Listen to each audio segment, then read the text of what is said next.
2024-cü ildə Türk dövlətlərinin iqtisadiyyatı 5,4% artıb ki, bu da 3,2%lik qlobal iqtisadi artımı xeyli üstəliyir. Bu barədə Milli Məclisin bugün keçilən plenar iclasında məlumat verilib. İclasda həmçinin bir sıra məsələlər müzakirə edilib, təkliflər irəli sürülüb.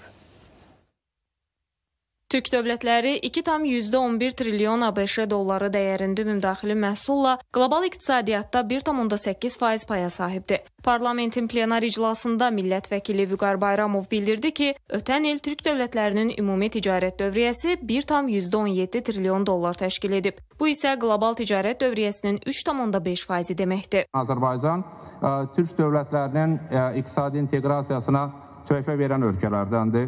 Nəzərə alsaq ki, yeni dünya düzəninin formalaşması kontekstində həm regionda müşahidə edilən çağırışlar və bu kontekstdən Cənab Prezidentin rəhbəri ilə həyata keçirilən siyasət Azərbaycanın geosiyasi mövqeyini daha da gücləndirib. Minimum istehlak səbətinin tərkibinin müəyyən edilməsi üçün müddət 3 ildən 2 ilə endirilməlidir. Yaşayış minimumu haqqında qanuna təklif edilən dəyişiklik layihəsinin müzakirəsi zamanı millət vəkili Qüdrət Həsənquliyev bildirdi ki, 3 il kifayət qədər böyük müddətdir. Deputat qanuna qida əlavələri ilə bağlı maddənin əlavə edilməsini də təklif etdi. Minimum istehlak səbətinə qida məhsullarının siyahısı daxil olub, amma qida əlavələri yox.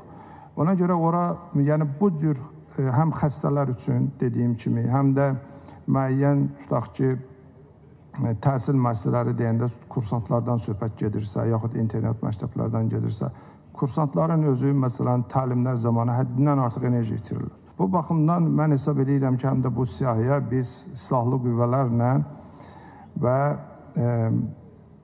ümumiyyətlə azadlıqdan məhrum etmə yerində cəza çəkən şəxslər üçün də bunu daxil edək. Millət vəkilləri Gəncədə məktəbli Elgün İbrahimovun faciəli ölümünə də diqqət çəkdilər. Məktəblərdə psixologiya fənninin önəmi vurğulandı. Düşünürəm ki, bugün məktəblərdə psixologiya fənninin dərinləşməsinə ehtiyac var. O qədər ciddi şəkildə yanaşılmalıdır ki, məsələyə. Doğrudan da əsl psixologiyasına sahib olanlar bura cəlb olunmalıdır. Yəni deyək ki, kimya müəllimi, biologiya, texnologiya, yaxud fizika müəllimləri gəlib psixologiya fənnini tədris eləməməlidirlər. Millət vəkili Fazil Mustafa ağ ölümlə mübarizəyə toxundu. Narko şəbəkələrin ifşasında vətəndaşların üzərinə düşən məsuliyyətdən danışdı. Bu yalnız polisin, xüsusi xidmət orqanlarının işi deyil, vətəndaş dəstəyinə ehtiyac var. Narkotik satışını həyata keçirən şəbəkənin çöktürülməsi üçün bütün vətəndaşlar həssaslıqla bu prosesə qoşulmalıdırlar. Birinci növbədə məktəblərin ətrafında ola biləcək bu satış mexanizmlərini, mərkəzlərini mütləq aşkara çıxarıb, ifşa edib, onları müəyyən dərəcədə məsuliyyətə cəlb eləmək vacibdir. İclasda Azərbaycana qarşı separatizmdə ittiham edilən ermənilərin məhkəməsindən xüsusi sənədli film çəkilməsi təklif olundu. Deputat Hikmət Babaoğlu bildirdi ki, bu ermənilərin törətdiyi cinayətlərin dünyaya çatdırılması üçün vacibdir. Məlik İnqilablı Əzzəzov, ATV Xəbər.